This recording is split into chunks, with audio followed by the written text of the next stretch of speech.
Garo for consideration. Meghalaya Chief Minister Conrad Sangma today launched the Water Smart Kids Meghalaya, a school campaign under Jal Jeevan Mission, with the objective of inspiring action and to educate children in water conservation. This is a very brief presentation we have made on JJM. Jal Jeevan Mission, which is about 4,000-5,000 crores of projects. So we are looking at projects worth about 8,000 crores that is being implemented as we speak to preserve our water, preserve our environment, preserve our natural resources.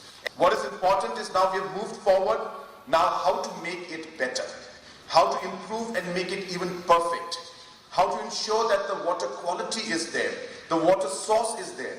So all of these aspects need to be examined, and it can only happen if the team works as a team and we work with a full commitment. The sessions planned under this campaign are not mere lectures.